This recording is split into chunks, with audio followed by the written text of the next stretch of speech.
The candidates for Senate District 49 on your ballot on November 6th in alphabetical order are, can I have quiet, please?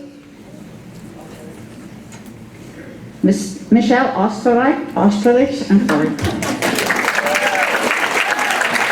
Excuse me, no clapping until the end of the evening. Thank you. Okay, Michelle is on the Democratic Working Families and Women's Equality lines. And we have James Tedisco on the Republican, Conservative, Independence, and Reform Party lines. Okay, I'll allow that because the other ones did. But no more. Okay. All right. Now, it is time to hear their 2-minute opening statements. They've drawn lots to determine the order, and I believe Michelle is first. Good evening, everyone. Thank you so much to the League of Women Voters for getting us together tonight in this forum, and especially for every year giving us the opportunity to learn about the issues that are important to us and the candidates that hope to represent us. Thank you to my husband of 21 years for his unending support, and thank you to everyone for coming. We now know how important it is that we actively participate in our democracy and learn about the issues and vote. I'm Michelle Ostrelich, and I'm running for the 49th Senate District because I have a vision. I have a vision of our schools being fully funded, of being able to take our sick kids to the doctor, of clean air and water, having our kids be able to find jobs that pay a living wage so that they can settle down and buy a house. Your mom. I've heard you. I've stood at your doorstep and I've heard you talk about your blessings and your struggles. I've been honored by your trust and awed by how much the folks of the 49th have in common. We want civility in our leaders, transparency in our government, and the security of knowing that our hard-earned tax dollars are being invested back in our communities. I've been a lawyer, a community organizer and builder, and a mom. I will work as hard for you as I do for my family, and I can't wait to hear the questions that you have tonight, the specific issues that are on your mind. Thank you so much. Thank you, Michelle. We will say, remember that maybe you weren't here for the original instructions, but we don't clap until the end of the evening after the closing statements. So we can get more questions and answers from the candidates. Jim. Yes, sir. Is this working? Hi. I want to thank the League of Women Voters. It doesn't sound like it's on. Is it? Is it on? Sorry. This is not working? No. Who sabotaged my mic? Joe was sitting there. I'm going to give you this one. Can I start again? Start again, please. I'm using the 24-second clock. I can get a lot of shots off in that time. First of all, let me thank the League of Women Voters. Let me thank Ann for this moderation. She's being the moderator. Let me thank Michelle for caring about our representative democracy and wanting to be a public servant. And let me thank all of you for caring about this republic and this representative democracy and your concern for using that tremendous privilege we have to vote, to come out and choose your form of government. You know, I've been away from home quite a bit this year. We had session, and then we moved right into the election. And I want to thank, above and beyond everything, my wife, Mary Song Tedisco, for putting up with that. The other day at dinner, she gave me a message, and I think I understand it clearly. She put a big gallon of milk on there, and she taped my picture to it. So we're going to reunite after this thing. I want to thank you for giving me the opportunity to be a part of your lives, for supporting me in so many ways. You know my values. I know your values because I interact with you so much. The fact of the matter is this may be the most important election ever in the history of New York State. We're talking about maybe not having representative democracy anymore. 90% of our government is controlled by one region, one party affiliation, one voice. We're the one majority that is a checks and balances. It's not good for any level to have one voice or one political affiliation. Example, We stopped with a one-vote majority, $1.5 billion this year in taxes. That was extremely important. If there's any indication that I'm doing pretty well as a public servant, it was the first election Michelle and me had earlier this year. It was for the Reform Party, designated as the individual who would be independent, stand up to the status quo, reform state government, and change the quality of life. I won that Reform Party election by 72%, 3-1. But the most interesting thing about that, for the first time, non-affiliated voters were able to vote. And those are the individuals who vote for the person and issues. And I'm extremely proud of that. And I hope to do more in the future. Thank you. Thank you, Jim. All right. Now it's time for questions from the audience. And as you recall, or maybe you weren't here, the candidates will have 1.5 minutes to answer the question. You are not required to respond, and you have been given, okay, you have been given 2 red cards to add 1.5 minutes to your response or to respond to something someone else has said. Are we getting two good mics now? Okay. The red cards may not be used in the closing statements. And there's only 2, so choose your time wisely. Questions will be directed to the candidates in rotation so everyone gets a chance to respond first. Please read your questions, should take no longer than 30 seconds. All right, go. Hi, my name is Mike Massett. I'm from Saratoga Springs High School, where there's a bullying problem. I have personally been a victim of bullying, both at school and on social media. What, if anything, can you do to help students like me? First answerer is Michelle. Thank you, Meg. I'm very sorry for your experience. Bullying is all too often in our high schools and in our schools, and it is a very important issue that we need to take care of. One program that I'm really proud of that's in our public schools right now is the Anti-Defamation's No Place for Hate. And I've talked to many students who have been so helped by the fact that that program is active in their school systems. I would love for that program to be statewide. That is a goal of mine. More importantly, I'd like to talk a little bit about Jacob's Law, which my opponent has supported and sponsored. The problem that happened with Jacob's Law is a real tragedy. The senator had 5 years to work on this bill, and because he failed to consider different voices, namely the LGBT community, the bill failed this past session. It's really unfortunate. If he had included more voices when he drafted that bill and while he was shepherding it through our state Senate and helping it through the Assembly, and if he'd been a strong advocate against bullying, that bill would be law by now. I pledge, when I'm senator, to pick up that bill, make sure it is inclusive, that it includes children's right to talk to the school administrators, and make sure that if they're at risk, because frankly, there are parents that bully too, if they're at risk, by notifying their parents, that's included in the bill too. Thank you. Thank you, Michelle. Jim? Thank you. Well, everybody's got a right to their own opinion. They don't have the right to their own set of facts. And if you want to endear yourself as a public servant to your constituents and be taken seriously, you have to be truthful. The fact of the matter is, I've got Assemblywoman Fahey sponsoring with this bill in the Assembly. I've passed it 3 times in the Senate. And Michelle, you're mistaken. We have a portion of this bill which says any child who is being bullied has to be interviewed by a mental health professional. And if she says or he says he or she is not outed by the parents and has a concern, they do not have to tell the parents or involve the parents. And listen, this is a great program. I see the Golubs back there. They've informed me and educated on that program. No Place to Hate is very important. But to help No Place to Hate, we have to inform the parents. And I took the obligation to stand up and say, we want you involved with the school. We want you involved with the curriculum. We want you at the PTA. We want to report this to the state education department. But we leave the parents out. Raise your hand in here if you do not want to know that your child is being bullied or is a bully. Raise your hand. Nobody. I asked the same question in the New York State Assembly. Nobody raised their hand. I asked the same question in the New York State Senate. Nobody raised their hand. Michelle, if it was such a bad bill, why did it pass almost unanimously in the New York State Senate, where you want to be?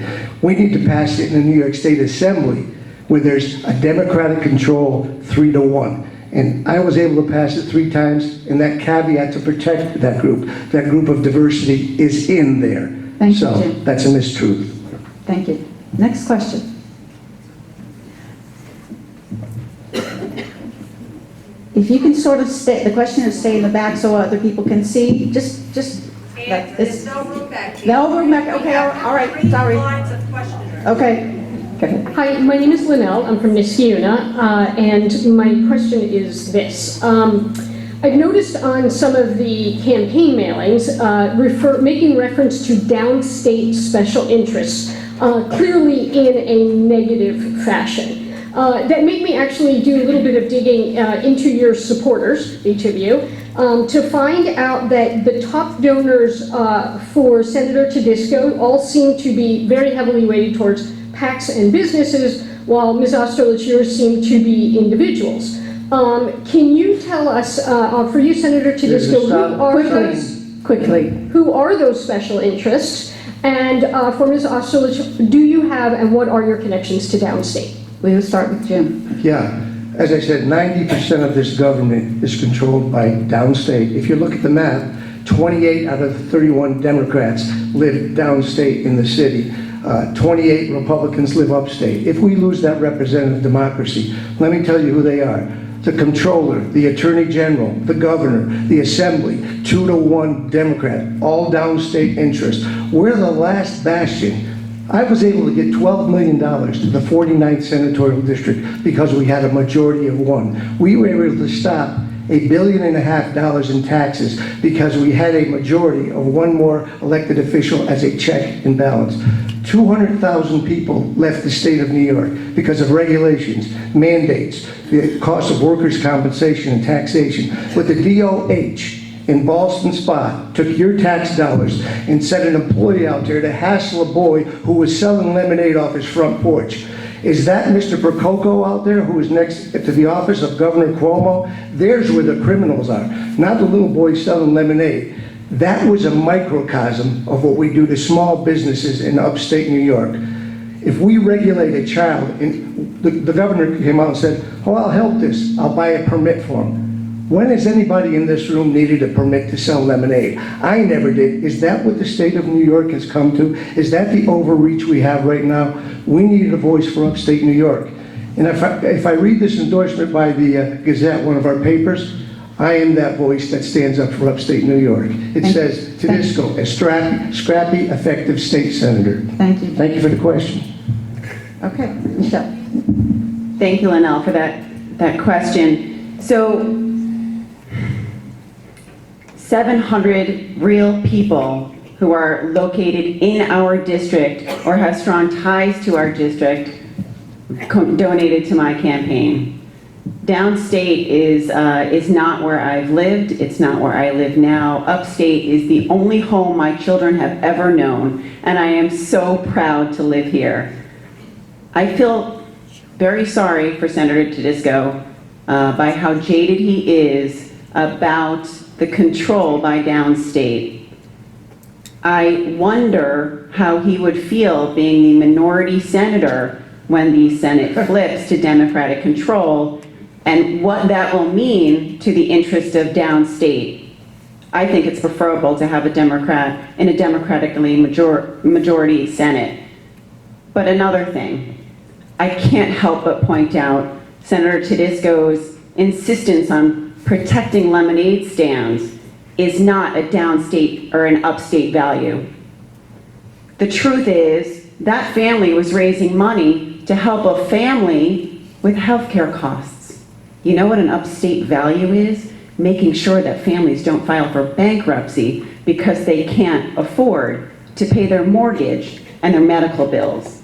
That's upstate, and I will proudly represent upstate on this and many other issues. Thank you. Thank you, Michelle. Next question. Gotta use my reading glasses. I'm Roberta. I'm from Schenectady.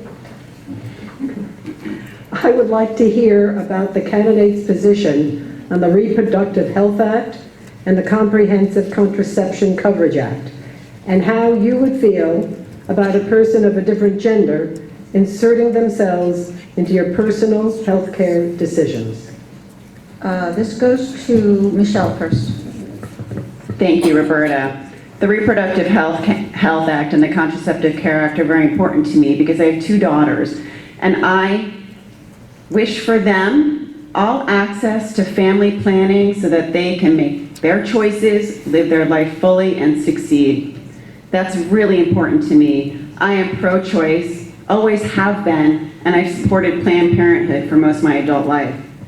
The Reproductive Health Act is important because right now, abortion sits in the criminal code. What that means is because of the attacks on reproductive rights coming out of DC right now, and the very possible likelihood that Roe v. Wade could be overturned in our lifetime, it means that in New York, providers who offer abortion services face criminal liability if it's not removed and put into the health code where it exists.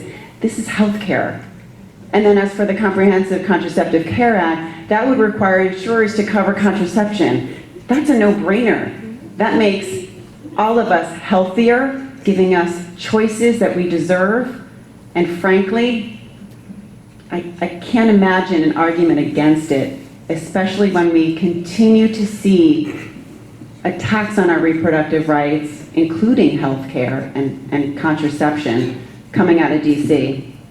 Senator Tedisco has solidly stated to the opposite his entire political career. Thank you. Thank you, Michelle. Well, first of all, I support reproductive health care. The fact of the matter is this bill is not about reproductive health care. That is settled right now. It's settled by the Supreme Court. It's very unlikely and not going to change nationally. It's not going to change in New York State. What is going to change with this bill, it's very condescending to talk about this bill, it's about abortion rights and codification.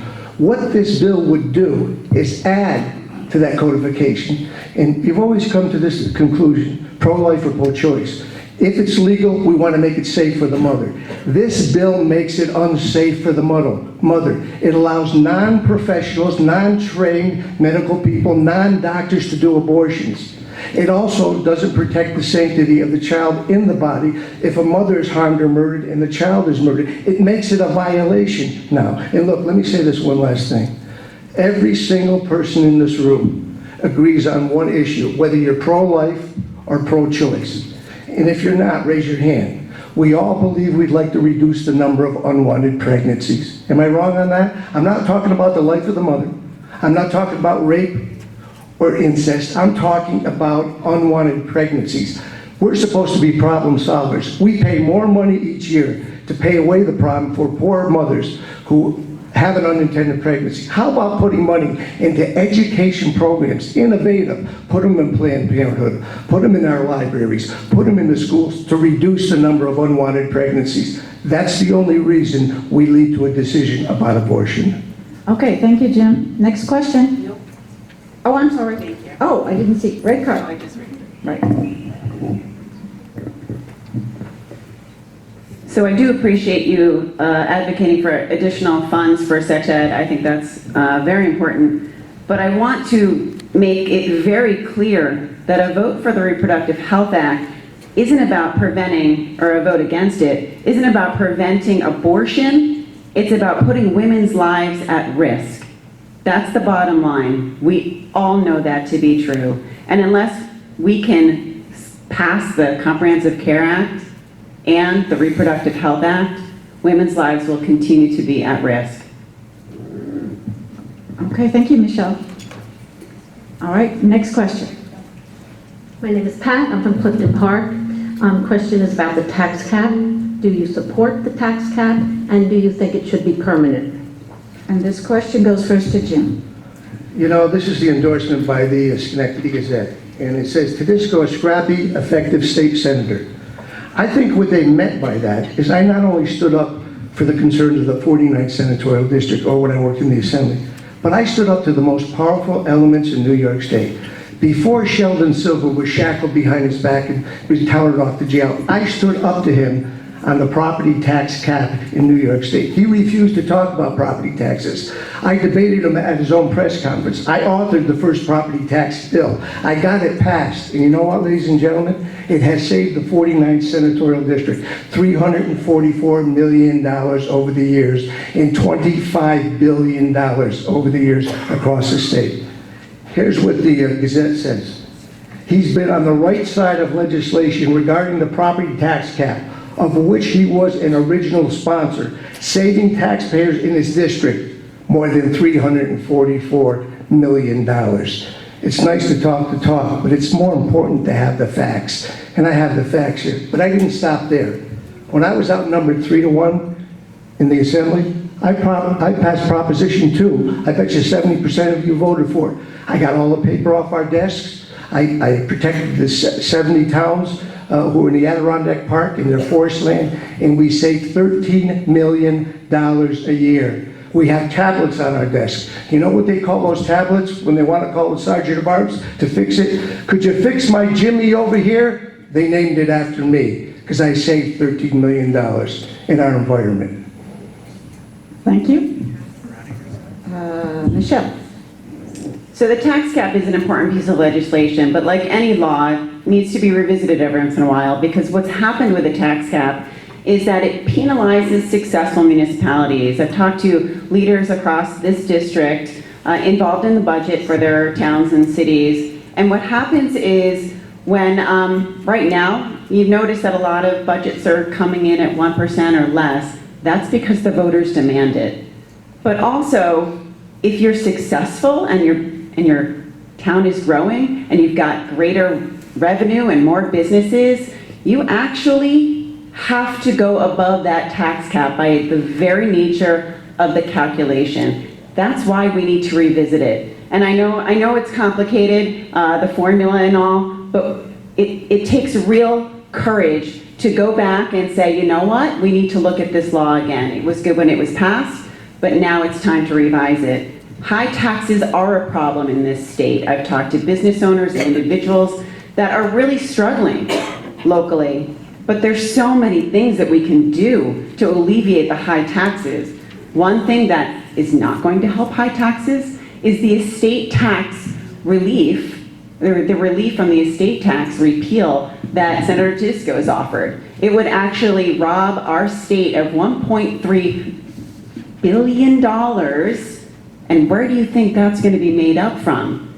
It's a tax that helps the very, very wealthy and penalizes us, the middle class and the lower income. Thank you. Thank you, Michelle. And we have a red card. Yeah, it doesn't take courage to increase taxes. It takes stupidity in New York State. We lost 200,000 people from the state that's last year. It was not the weather that made them leave. We lost 1 million over the last 10 years. Let me tell you what the Senate Republicans did. And by the way, we have a pilot program of what takes place when the other side takes over and there's one voice. In 2008, they increased 124 taxes and fees, $14 billion in new taxes, $14 billion in new spending. They eliminated the STAR rebate program, $3 billion taken away from taxpayers, created a $10 billion budget deficit. That's when the Democrats took over and we had one voice in New York State. When we came back, we cut 88 taxes, over $12 billion in total cuts. We kept spending within a 2% property tax cap and 2% spending cap. We capped property taxes, saving taxpayers $37 billion, and we closed a multi-billion-dollar budget deficit of new taxes. And guess what? In 2008, when they spent that $14 billion, guess where they got the money from? I brought $12 million back to my district. A lot of money for education and programs for education. $85,000 for a backpack program for weekends for kids that don't get food. $250,000 for a YWCA so they could continue with domestic violence help for women who need that assistance. We need to keep a majority that's going to stand up for the people in upstate New York in our district. Thank you, Jim. Next question. Hi, I'm Robin, and I'm from Niskiuna, and I have a question for both candidates. What's your position on conversion therapy for children under the age of 18? And this question goes first to Michelle. Thank you, Robin. Conversion therapy, for those of you who don't know, is an incredibly harmful practice. It tries to convert gay people to being straight, and it does that by horrible therapies, physical abuse, shock therapy, beating. I can't possibly describe to you what I've heard from those who have been harmed by conversion therapy. My opponent refused to ban conversion therapy in minors. These are our children. We should be teaching them about self-love, confidence, giving them the self-esteem to be successful, not harming them to such great extent. Discrimination and bias in any form is unacceptable, but certainly what we're doing to our young kids with conversion therapy is just unjustifiable. So thank you. First and foremost, there's nobody that cares about children more than me. I was an educator. I'm one of the few people that stood in the classroom and they could stand up on the floor of the Assembly and Senate and know what it's like to teach kids who are vulnerable. I was a special education teacher. We ask parents to do a lot right now. We'll ask them to talk about joining the PTA, coming for meetings with teachers, helping with curriculum. But we want to take from them their responsibility to even know if their child is being bullied. And in this case, tell them what kind of health care they can provide for their young people. I don't think that's appropriate. Way back, I was the chairman of a task force on child abduction and missing children. And I called Governor Cuomo's office. I said, we want to find more children. We want to make sure that they get back to their homes. I said, why can't we be the first state in the nation to use our throughway transportation system to track down children? Because what I learned is that you have to get messages across long distances to be able to find and track them down. He came, we had a press conference. We were out handing out the tickets. And I always kept this in my pocket. I thought I'd bring it in. This is a copy of a throughway toll, way back when we did this. This is the first picture of the missing girl we put on it. We found this girl in Buffalo, New York, 2 weeks later after we put this program on there.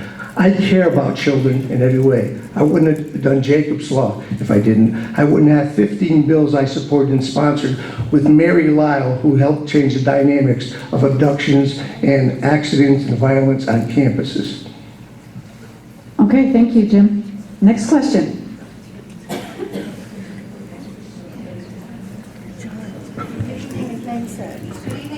This opportunity. Because of the Trump administration, my name is Judy and I'm from Niskayuna. Because of the Trump administration, I am terrified that within the next year we will lose ACA protection for pre-existing conditions. In my family, we have diabetes, asthma, and other issues, and this could cost my family thousands of dollars on top of what we already pay. And my question is, what can you do to make sure my family can afford medical care? All right, this question first goes to Jim. Okay. Yeah, the government program we have for healthcare right now simply doesn't work. And the reason why it doesn't work is based on the wrong premise. Young people were never going to spend $5,000 to $10,000 to buy insurance. They're young, they're healthy, they paid the penalty, $600. And what happened for the catastrophic illnesses for seniors and for others who go beyond the co-pays and their limits, they were forced to come up with insurance policies which were very costly. Here's the answer to what I think we should be doing.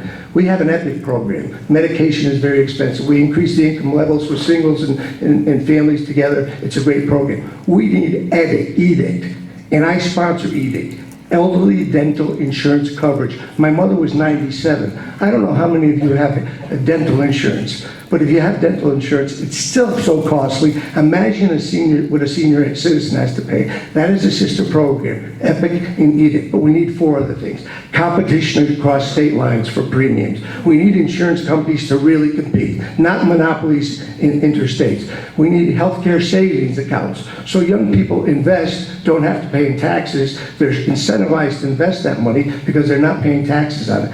And doctor, we need tort reform. We don't need doctors doing 5, 10, 15, 20, 25 unnecessary tests to protect their well-being and their financial well-being, and their malpractice costs go up. And we need best practices to go along with that tort reform. Because if we have best practices in good tort reform, we'll do the best tests and we'll get the best services. We'll be healthier, less costly. Okay, thank you. Thank you, Judy. I'm going to take, sorry. And thank you, Judy. I'm going to take a minute and just respond to the fact that although Senator Tedisco can certainly say that he cares deeply for children, he voted against banning conversion therapy. Now, with regard to healthcare, I feel your pain. I've been around the district, and I met a man who told me about his father-in-law who refused to get health care because he didn't have insurance, and he only was able to get on a plan on the exchange after the ACA was passed in time to get on hospice and die in comfort. Our health insurance system is broken, and Senator Tedisco's piecemeal sort of, I don't know, small Band-Aids on the problem is nowhere near the holistic response that we could have in New York.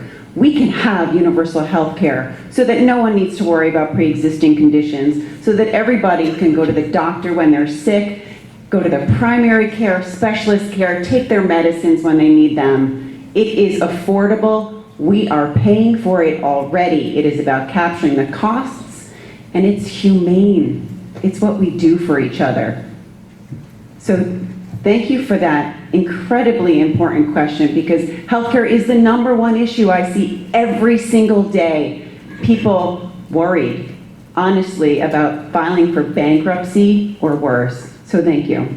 Thank you, Michelle. I'm And so we have envious of Michelle another red card. and other candidates who come out. They don't really call it universal health care or single payer. They call it free health care. And you're going to get free housing, and you're going to get free tuition, and you're going to get free cell phones. Ladies and gentlemen, there's nothing that's free. In fact, I've got the report here from the RAND Corporation. Can you imagine wanting government to control your health care? Government. No more CDPHP, no more empire, no more competition whatsoever. How is your government doing with Social Security? How is your government doing with the Postal Service here? Did you go to the DMV lately? How is your government doing with that? Do you really want government? $140 billion tax increase. It's not refutable. And we already have a pilot program. Vermont went to it. Vermont was the cheddar cheese state until they went for 1 year with free health care, single payer. You know what they became? The Swiss cheese state. 10 pounds of Swiss cheese holes they had in their budget. That's how much they were blown up the budget with going to their single payer. They eliminated it after 1 year. California, the most liberal progressive state in the nation, refuses to go for it. Ladies and gentlemen, a $140 billion tax increase, tripling the taxes in New York State. Across the nation, it's in the trillions of dollars. That's just a giveaway. It's never going to work. It's a failure. The RAND report has reported it that way, and we've had the experience. Luckily, we didn't do it. Vermont did it. Thank you, Jim. All right. So now, another red card. Okay, sorry. Sorry. Can I buy one of your red cards? Good luck. I am not saying our health care will be free. We are already paying for it. We pay for it when you get your hospital bill, and there's a $10 charge for a Band-Aid. We are paying for it in our co-pays and our employers' premiums that go up and up uncontrollably every single year. What I'm talking about is not government controlled, it's government insurance. It's regulating an industry that's not regulating itself, that's not giving us products that offer coverage at all. And frankly, Senator Tedisco sat on the Health Committee his first session in the Senate, and he has done nothing to help our struggling families. It is time we have somebody who has vision, that's not so afraid to have this difficult conversation, to talk about the New York Health Act, to put it in committee. I'm not saying that's what's going to end up at the end of the road, but we have to have the conversation. We owe it to our families. It's the #1 reason families are filing for bankruptcy. This is unacceptable. We cannot continue along this path. Our businesses can't handle it. Our business growth is stunted because small business owners want to help their employees. They want to make sure that their employees get coverage, and they can't. So thank you. Okay, thank you. And now we have a question. My name is Sunny, I'm from Niskayuna. An extreme risk protection order would prevent people found to be dangerous to themselves or others from purchasing or possessing firearms, rifle, or shotgun. A bill to implement ERPO in New York State passed the Assembly, but never got out of committee for a full vote in the Senate. The ERPO order, implementation of ERPO would be a small part of the criminal justice and court system already in place, so the cost would be no significant financial burden.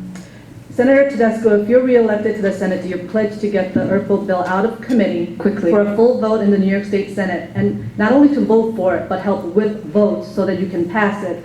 And Ms. Ostrelich, do you pledge to do the same? Let's see, we starting with Michelle. Thank you, Sunny. I'm a gun owner. The United States Supreme Court has held that there is an individual right to own guns, but it's not unlimited.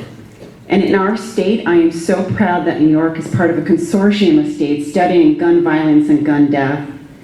In New York, 900 people die every single year from guns. Half of those are suicide. Extreme risk protection orders are very important. They would allow families to petition courts to remove guns from an individual who is at risk for harming themselves and others, and after full due process, and I'm a lawyer, I understand what that means. As a gun owner, I believe in responsible gun ownership and reasonable gun safety measures like ERPO. Thank you. Thank you, Michelle. Jim? Yeah, you should know that the SAFE Act banned a gun in New York State. I'm just asking about ERPO. Is she debating me or not? Come on up, the water's warm here. The questioner does not converse with, I just wanted to clarify what Could I start my time over again? Wait. Yeah, the SAFE Act banned a gun that injured less people in New York State than hammers and hard objects, okay? This is a one-dimensional political approach to what should be a holistic approach to public safety. Now, it's not a bad idea. I think you're on the right track. But you can't, I carry this with me all the time. It's the Constitution of the United States of America. It's got a First Amendment, and we see what the president's doing now, and it's got a 14th Amendment, and they count.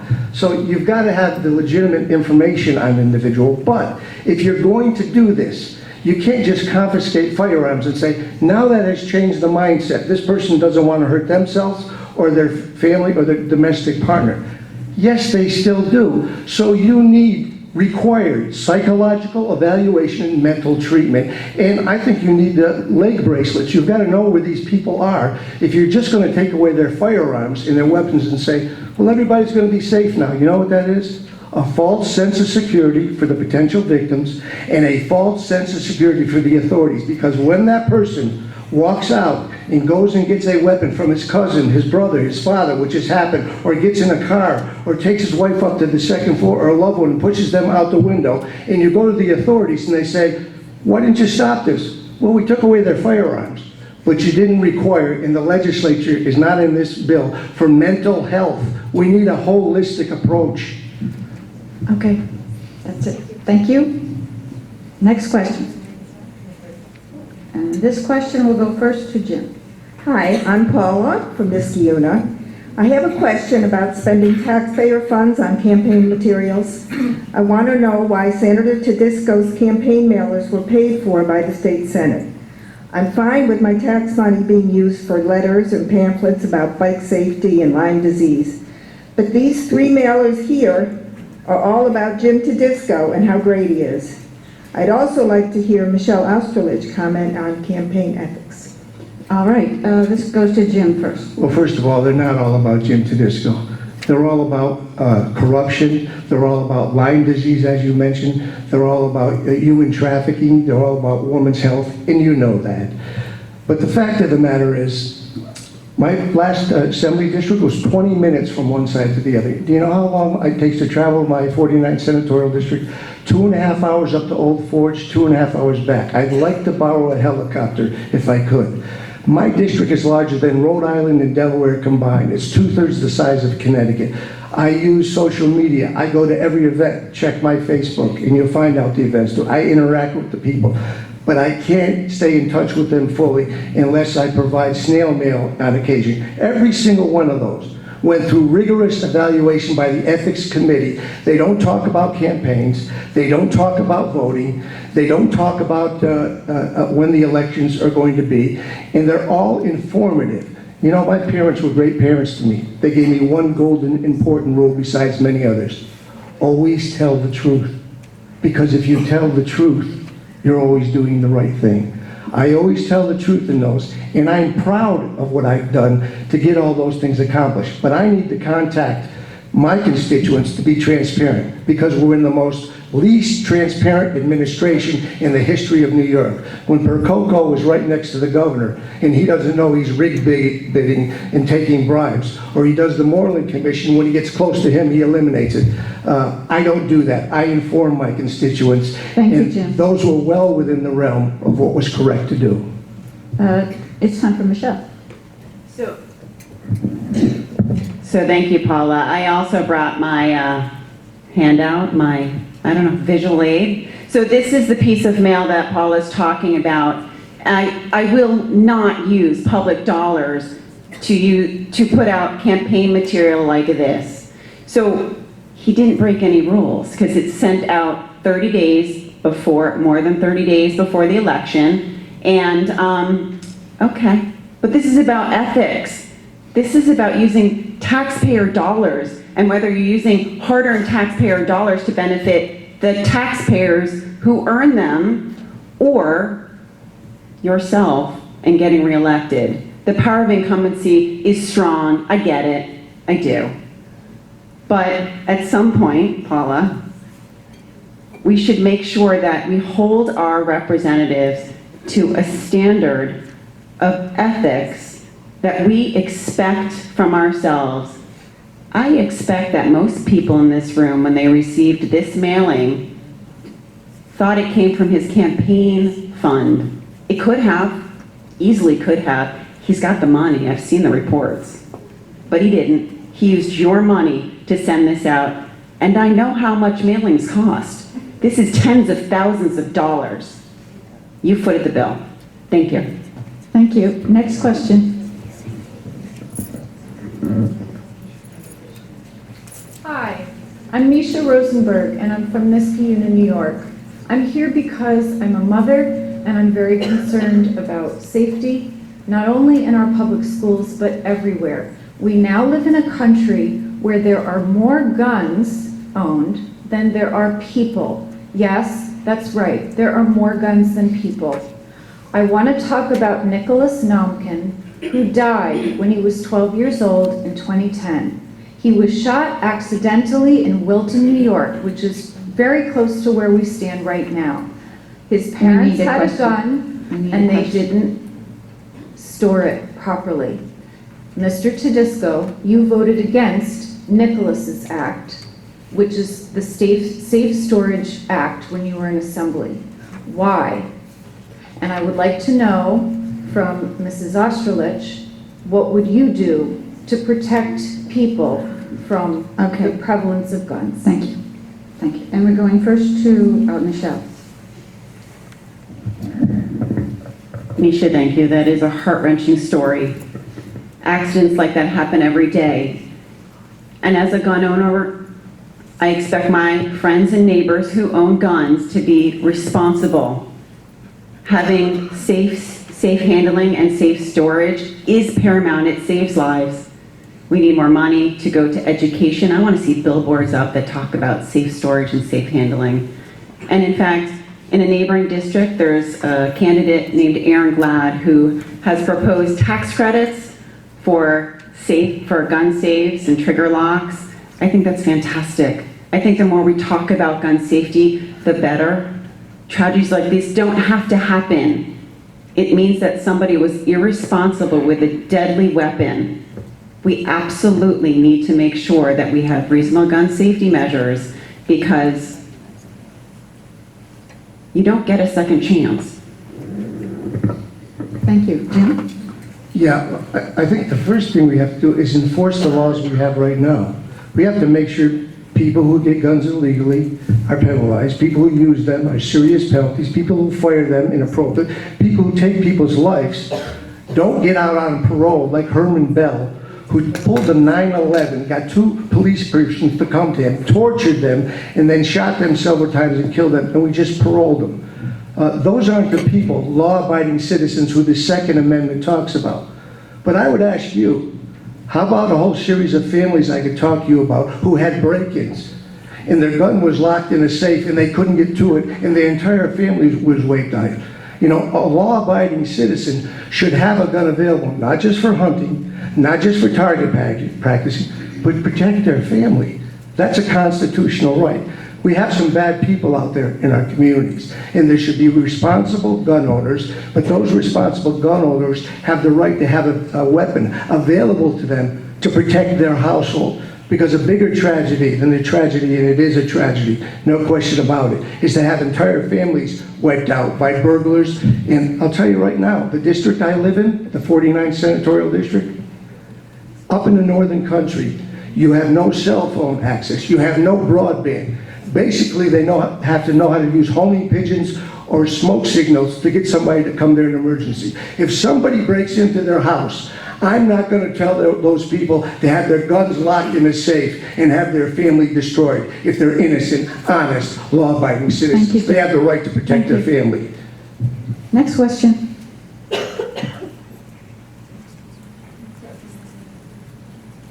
Hi, my name is Ismat Alam and I live in Clifton Park. Can you hear me? So my name is Ismat Alam and I live in Clifton Park. I'm a mother too, and I'm very concerned about the public schools.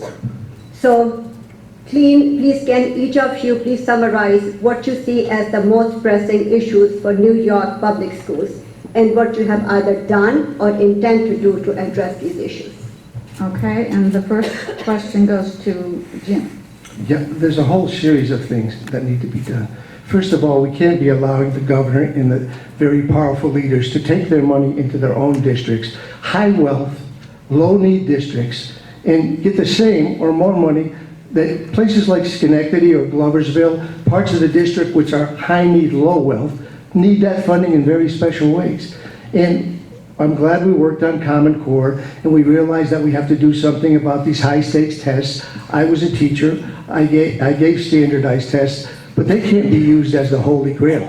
So we have to change that whole concept. There has to be a whole series of measurements before you're going to ever try to use as a 50% indicator to evaluate a kid or to evaluate a teacher. I carry the bill to stop that from happening. We need a whole set of indicators. The standardized tests were good. They were good for me when I was a teacher because it gave me a point to move forward on. But listen, every child can reach high standards. It's going to take more money for some of those schools. It's going to take more individual attention. It's going to take more specialized teachers. We have places that are urban, that have addiction, that have crime, that have a lack of parenting, that have a lack of joblessness, and we have situations where we have to invest more in them. And I'm working hard to make them invest more in them. I'm the one legislator who has been the most outspoken in terms of adding full foundation aid.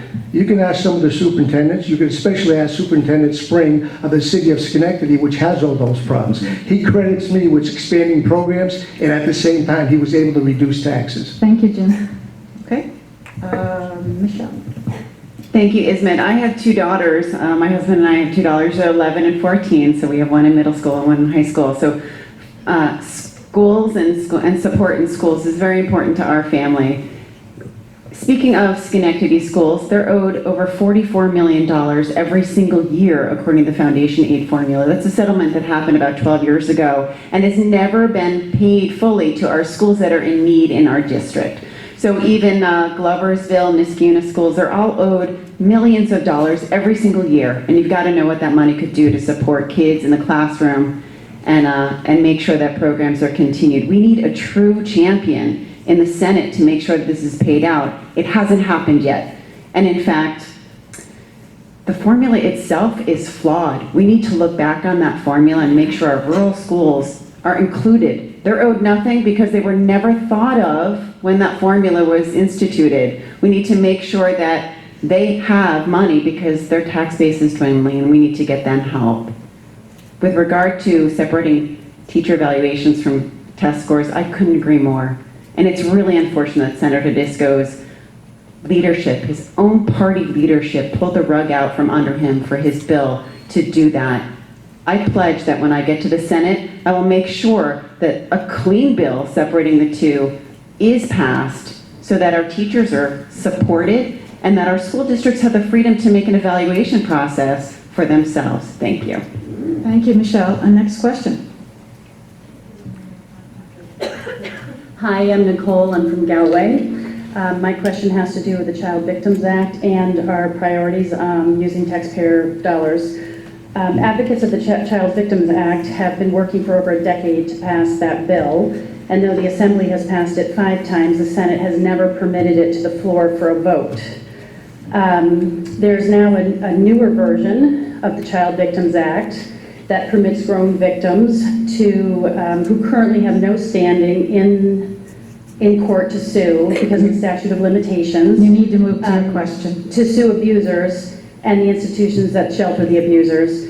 This new provision would not allow these people, the victims, to go to court and would allow taxpayer money to be used through an administrative process to pay victims. I'd like to know from both of you if that's a bill you would support or if you would not support that use of taxpayer dollars for that purpose. Let's see. Michelle. Thank you. The Child Victims Act is an act that would extend the statute of limitations and allow victims of childhood sexual assault to name their attackers, to be able to find their day in court, get justice for themselves, and because we know the rate of recidivism in these cases is so high, it would prevent future attacks on our children. So it's critical. I support the Child Victims Act wholeheartedly. In 2017, Senator Tedisco said that if this bill made it to the floor, he would vote for it. And then in 2018, he had the opportunity to allow it to the floor. He blocked it along with all other Republicans along party lines to block the Child Victims Act from being heard in the Senate. He said he would vote on it, and then he blocked it from happening. This is unacceptable. We owe more to victims of child sexual assault. I am done. We're all done protecting predators and the institutions that continue to protect them and not our kids. Thank you. Thank you, Michelle. Jim? Yeah, I have to repeat myself. You're right to your own opinion, but you're not right to your own set of facts. It's disingenuous to tell people who you want to support you and really have some faith in you and take you seriously to make the statements you've been making. She started out this campaign saying, I was against the Child Victims Act, and she said I voted against it. Now she switched a little bit, now it's blocking it. Look, don't take my word for it. Here's the Daily News. I've been the first one in support of the Child Victims Act. Here's the headline. GOP state senator comes out in support of Child Victims Act. That's me. That's me right there. It's in the news. It's not me saying it. And then here's the editorial from the Gazette that endorsed me. Let me tell you what they said. Senator Tedisco is on the right side of the Child Victims Act. He favors making it even stronger by eliminating statutes of limitation on sex crimes, saying 100% of victims should get their day in court. I don't want any statute of limitation. I don't think because you're 28, 30, 35, 40, 100. If the evidence is there and the facts are there, we should go to court and those children should get justice and those perpetrators should be taken off the streets. Now understand this. When she says blocked, it didn't come out of the committee. You know why it didn't come out of the committee? Because it's not the best bill we should be passing. You know this bill only provides justice for 20% of the children who've been abused. 80% are not a part of this. It only brings it up to 28 years of age. I want to eliminate the statute of limitation. That's the truth. Thank you. Next question. I'm Del Salmon and I live in Niskayuna. Needless to say, broadband and cell phone service in Hamilton County is spotty at best and a threat to the health, education, safety, emergency preparedness, and economic development in Hamilton County. One recent example is the 18-hour blackout in Lake Pleasant and the surrounding area that shut down the 911 emergency service because there was no backup.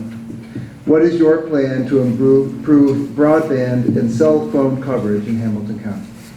Okay, and the first answer is Jim. Yeah, believe it or not, I was out in the Adirondacks at a hearing on this, talking to some of the supervisors. I went to the men's room and my phone rang. You know who it was from? Governor Andrew Cuomo. Called me in the men's room and started to talk to me about a different, I said, let me ask you something. I'm out here in the Adirondacks. I'm having a hearing. I'm with some supervisors. You promised them in 2019, by 2019, you'd have broadband. You'd have an agreement with either a Spectrum or another company, and you would fulfill your obligation to provide the, I'll do it, Jimmy. I'll get it done, he said. Well, he's not getting it done. Now he wants to run Spectrum out of the state of New York, and maybe they should be run out of the state of New York because they're not fulfilling their obligation. But you've got to have a leadership here with your governor, her governor, part of that downstate thing I was talking about, who comes up in a kayak up there in the North Country and canoes around a little bit, but doesn't come through when we need him to get the job done. The Senate, and I believe the Assembly, and I believe senators and assemblymen want to have full coverage in this state. But we have to have the ability from the second floor to negotiate that with us and help us to get that done. Because he does an awful lot of things unilaterally. In fact, I'm getting to believe he thinks the three branches of government are me, myself, and I, and they aren't the three branches of government. Thank you, Jim. Michelle? Thank you, Del. I do need to take a few moments and just correct our last exchange over the Child Victims Act. Senator Tedisco is right. In 2017, he promised that if it came to the floor, he would vote for it, exactly what I just said. And in 2008, he voted to block it from getting to the floor. Now, your question is about Hamilton County. Lack of broadband is a huge problem to economic development and life, frankly, up there. I've talked to so many people that struggle with the fact that they don't have broadband. Kids can't take distance learning classes, businesses, well, you can't start a business. And in fact, in some towns, they don't even have one more hookup available.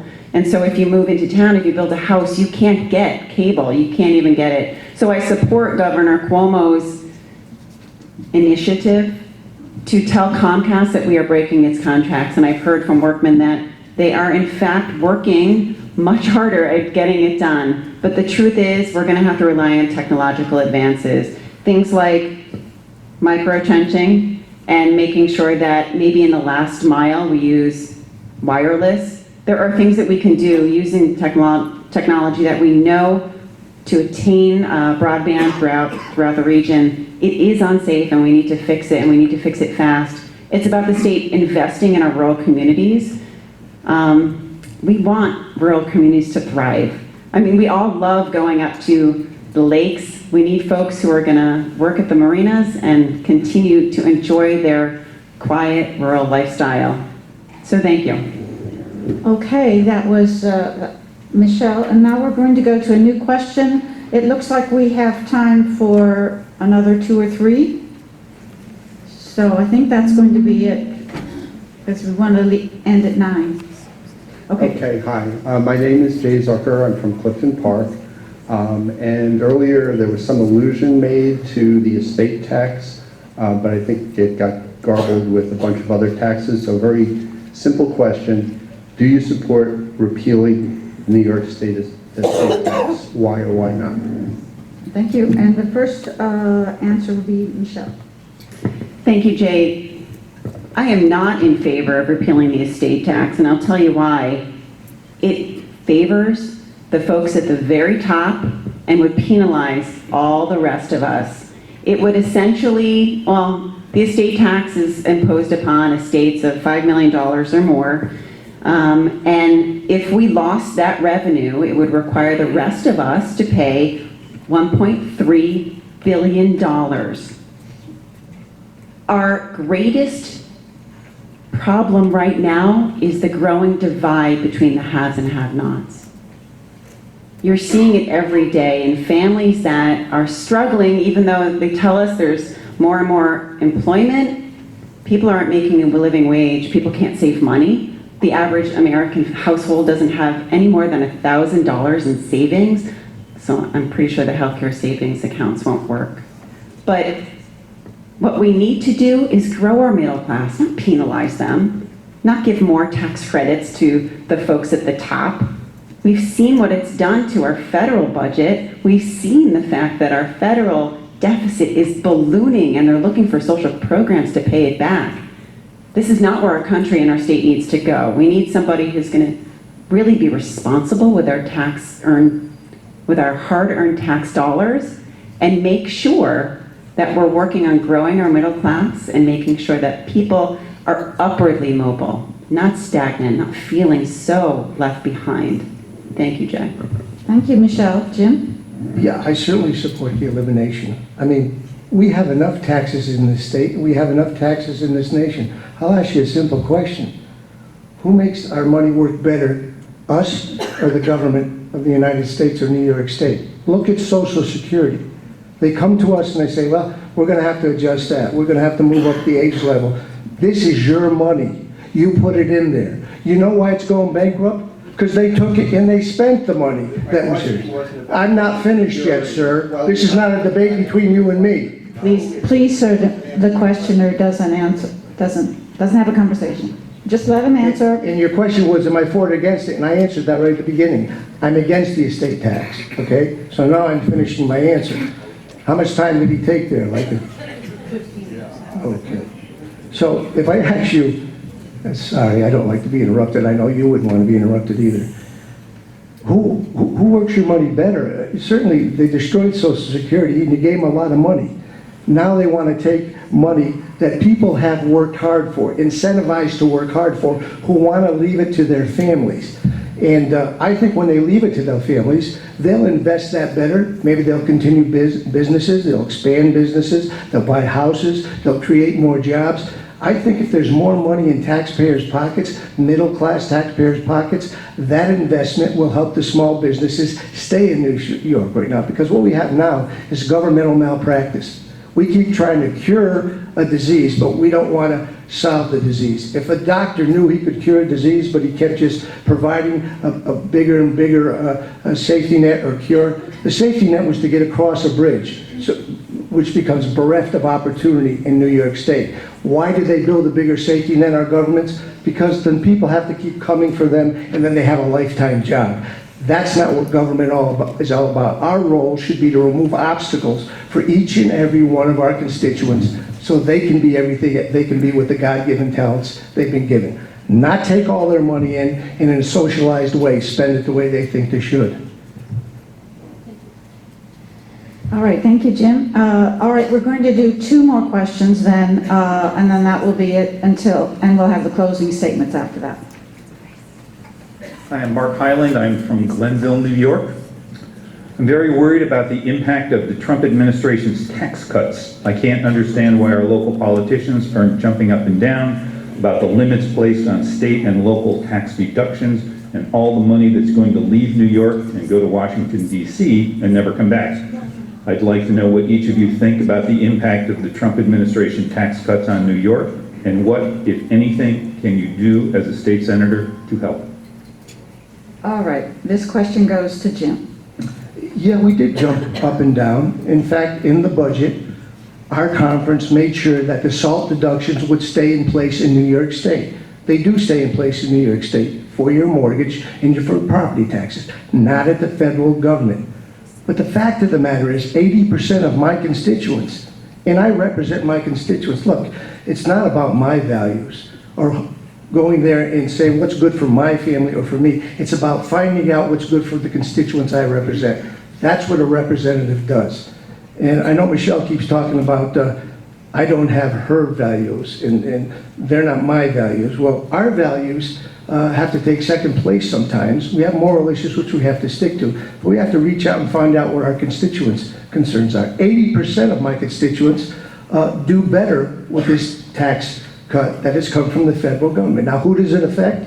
All those people, the governor and my colleagues on the other side of the aisle say we should be going after. We should be taxing the rich. When the federal government taxes our rich, we don't like it. We just like to take money from the rich in New York State. But 80% of the people I represent are doing well with this in a 49th senatorial district. They're having better tax cuts than they had before this bill was put into place. Now, why are we suffering? Because we have Wall Street, because we're the highest tax state in the nation. 48 to 49 other states. Everybody in those states loves it because we're out of bounds with our taxes. Thank you, Jim. We've got to moderate those taxes. Thank you. Michelle? Thank you for your question, Mark, but I am glad to hear that Senator Tedisco realizes we do not share the same values. It's been very apparent by our answers tonight. We are suffering in New York. We are under attack by Washington. Make no mistake. The SALT deductions have been eliminated. I met a guy in Stratford who said, yeah, thanks for that $7 refund. This is a man who lives in a very modest farmhouse with very little, and he got $7 back. That's not tax relief. We're struggling. And the SALT deduction is just one example of how we're under attack from Washington, so thank you. What is really apparent too is that we are struggling. Our taxes are high in New York, and there's so much that we can be doing to reduce our taxes. Things like state assuming control of Medicaid that will save us money in administration. Things like having a single payer health care that will save us by the power of the consumer and the transparency we'll have. We will save money by the fair funding of our public schools and alleviating our school districts from paying so much when they self-insure for their health insurance. There are cuts to be made. We can save money in taxes. Thank you. We just haven't had the leadership to do it. Thank you, Michelle. Okay, this is going to have to be our last question. I'm sorry for those who have waited in line. Could they agree to stay an extra few minutes? We have all been patient. How many more questions are there? 1, 2, Now that's 4, 5. 5 more 1 hour questions. debate. I will stay all night if you want this.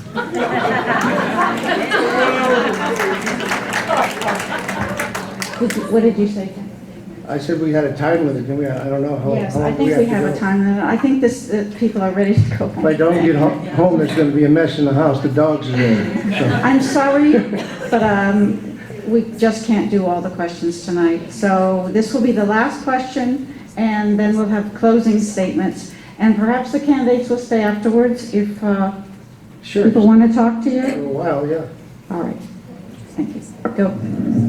My name is Teresa, and I'm a mother, an educator, and a grandparent. New, thank you. Grandparent. I'm older than I look. I realize, this is for you, Jim, So am I. at some point in your 16 terms as an assembly member, you decided to support term limits.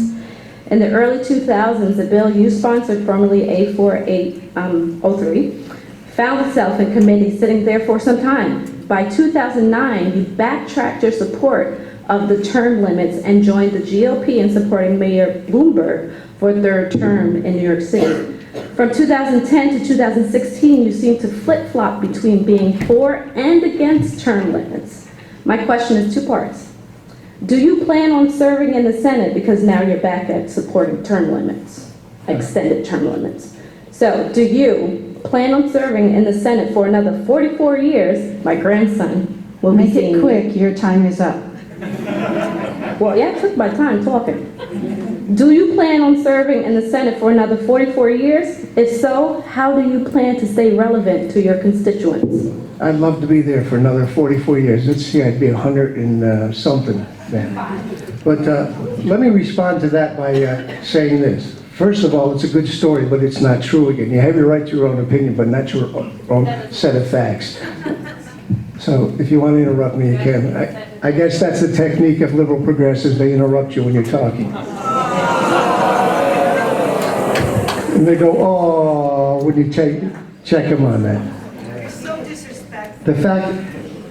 The fact of the matter is, I've been... Excuse me, will the audience be quiet now? And the questioner, you're done. I've been saying she can Just, stand. what? She can stand there. She asked a question. I don't know why you're saying that. I'm asking the audience to be quiet. Jim? Thank you.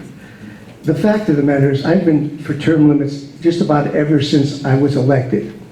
And it's very cute what you say, because guys who don't want term limits always say that to the guys who do. Why don't you term limit yourself if you really believe in it? Well, if I term limit myself, what's going to happen is the fox is going to be watching the hen house. That's exactly what they want us to do. They want guys like me. And I'm going to read what the Gazette said about guys like me.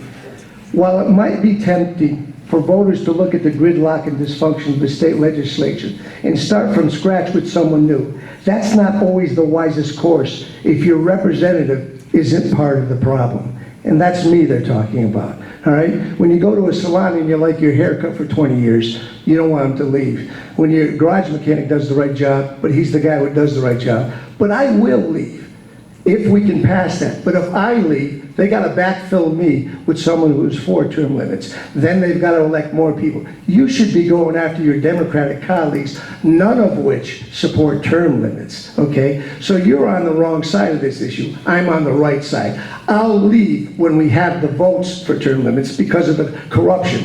But if we didn't have that corruption and we passed the bills that we passed for corruption, we wouldn't have to have term limits. All right, Michelle?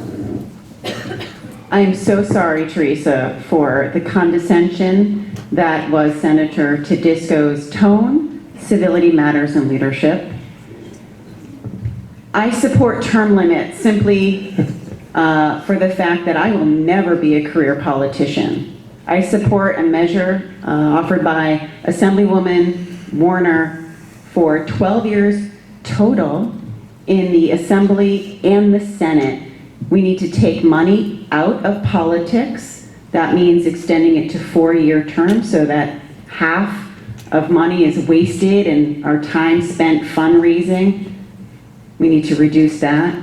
Corruption is a lot more than term limits, though. It's about transparency. I want you to be able to go on my website and look to see what grants I've supported, where the money is going in our district. I want you to be able to click through and see what contractors are being hired on and if they're using union labor, because supporting union labor is important. I want every investment of our hard-earned taxpayer dollars, not just to be for the bridges, but for our people as well, and to make sure that safety is paramount and we're using highly trained, highly skilled labor.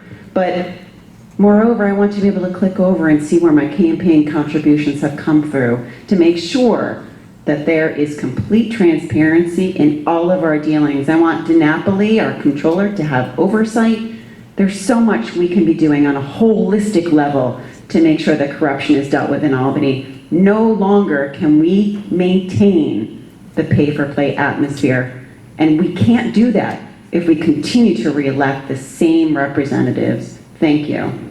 All right. Thank you very much for your questions. I'm sorry that we couldn't take them all. I'm very sorry. We are going to have closing statements, and again, I would like to caution both candidates to give a positive view of your vision for how you would like to deal with the issues that are most important to you. This is not the time to attack your opponent. All right? And we're starting with Michelle. So thank you again to the League of Women Voters for hosting this forum. It's been very educational.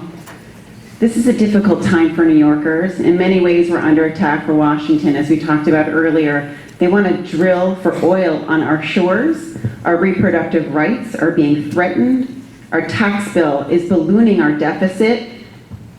They're taking money from the hardworking middle class and giving it to the wealthy, and we watch the divide grow. Hate speech, discrimination, and bias are ever-present dangers. Our state legislators are our last defense on issues like these. You have the choice of two candidates, and our responses were very clear tonight. The difference is clear.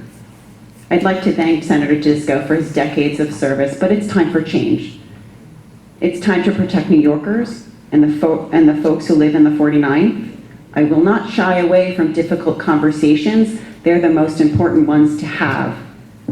I will move New York forward by first listening, being a role model in civility, by working across the aisle, always for your benefit.